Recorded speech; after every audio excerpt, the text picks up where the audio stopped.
Hey, oh hey, this is Christy, and you're following on my weight loss journey, even though I have ADHD and plenty of other excuses to fail. So we're doing an update.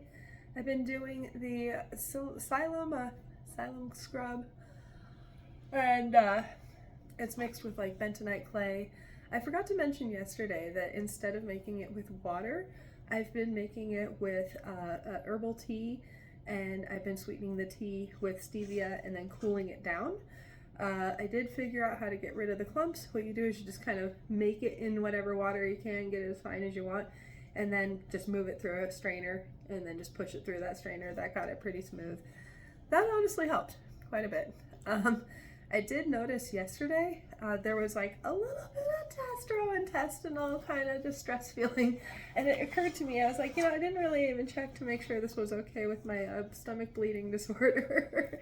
But it hasn't been too bad. I haven't gotten any kind of feelings that I was gonna like have any issues with it. Just it's like a little bit funky. It just feels like cement in your system the whole way. So we're having fun with that. I weighed myself this morning and it was 153 on the dot, so it's still heading down just kind of steadily and slowly, which is about what we expect.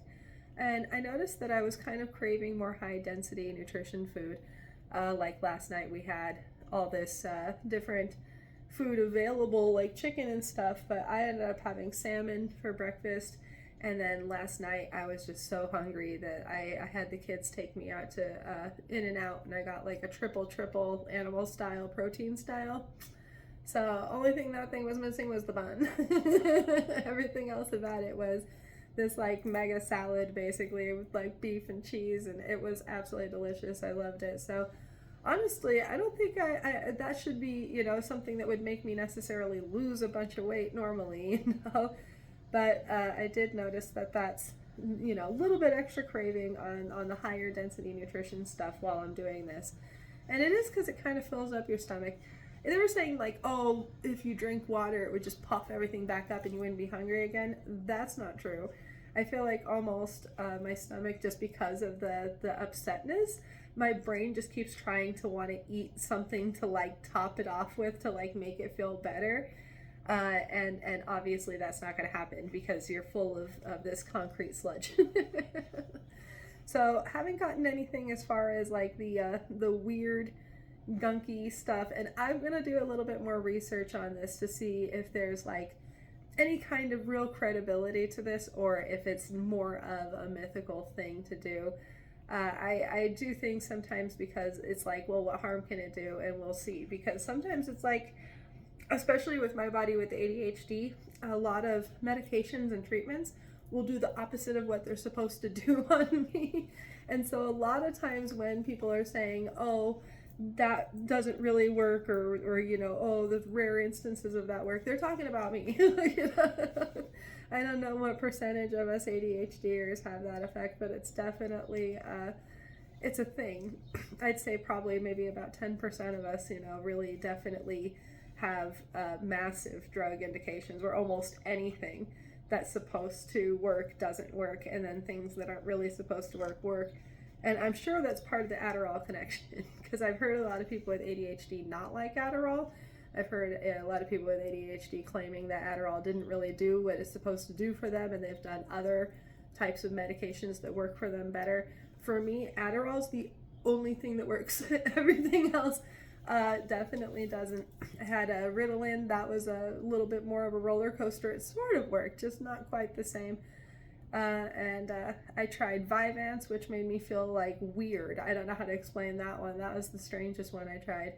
And just anything else, all the anti-anxieties, all the mood stabilizer kind of things that they've tried to do just to like slow my speech down. That's their big problem with me, was that when I'm on Adderall, I would have regulated eating patterns and I would lose weight. That would be the first thing that they didn't like. But I'd be eating 3 meals a day. I just wasn't eating 1,500 calories a day, or maybe not 1,500, like 1,500 extra calories a day, because of the binge eating. So the Adderall kind of helped me with that. And I'd get criticized by my doctors for losing weight, but I'd also get criticized by my doctors because I would still talk a little fast. And, you can kind of hear it in my speech now. This is what they call pressured speech. To me, it's just normal. But it definitely freaks doctors out, and they always try to put me on all these little stabilizers to slow the speech down. I try to explain to them, I'm like, well, my brain's working fine, and said, it's not affecting my life or anything, but they get all in a tizzy over that. So, and sometimes they'll blame the Adderall for making me talk fast, and it's like, did you meet me at my first appointment?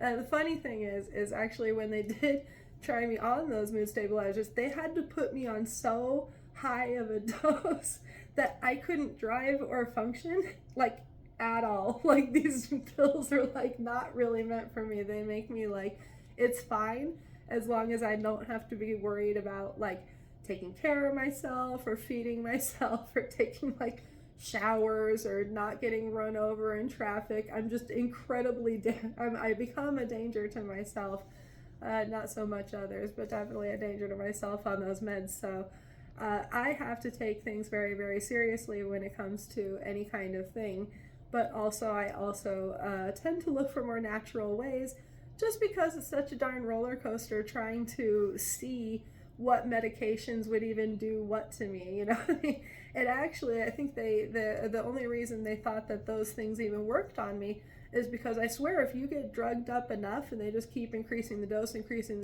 you'll learn how to pretend to shut up. And I just wonder how often they're claiming positive results to medication that the patient's just basically afraid of another change if they don't pretend like everything's okay. Anyway, that's what's kind of funny to me. Did the little update, I think I lost like 0.2 pounds, which, hey, as long as it's a steady drop, we're still steadily dropping. We're going to be working on taking care of ourselves all week. I got to go do my face routine, which I've been lagging on a little bit.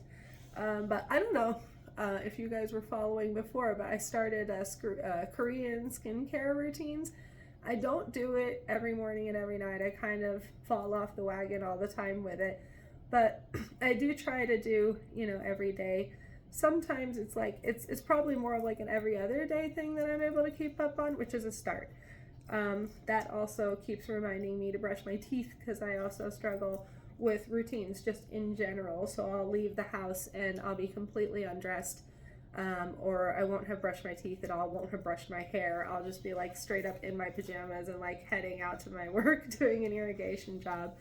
But that's me with no Adderall. This is me trying to be drug-free, regulate everything without any help. And honestly, like, it's just going to be kind of a journey. Not everything's going to be 100%. I don't have the drugs that help make things 100% for me and just kind of take care of my life.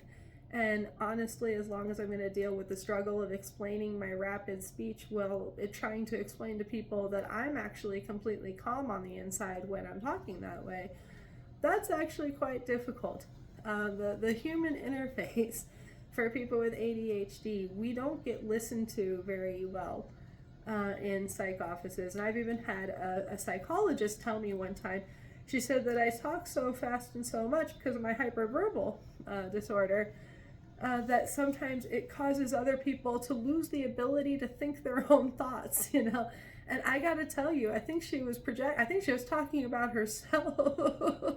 And I was trying to understand, because she kept not hearing what I said correctly, and she would hear, the opposite of what I said, which actually happens quite a bit with me. And I think that she might have been telling me a true thing, but it definitely applied to her, and I immediately retracted from her as a therapist, because I was like, well, you're not able to hear me at all, are you? Like, in conclusion, I need a different doctor. So basically, when it comes to people like me who are hyperverbal, we almost 100% of the time need a specialist who also has ADHD, who also listens to everything on double speed, and doesn't have that problem with that observation. They just kind of like understand the whole thing. And so it's really, really important, just as a side note to all this diet stuff, if you're struggling with being understood by your doctors, it's possible their brain isn't processing the information fast enough or well enough in order to help you at all. And so it's really, really important that if you notice those kind of gaps in what you're telling people and what they're hearing, You can try to slow down, but it's so much better to be properly evaluated without adjusting your personality in order to perform for the doctor. You need to find a specialist that you don't need to perform for in order to receive that proper treatment. And on that note, I hope you guys have a great week. I hope you're taking very, very good care of yourself, and cheers to your success.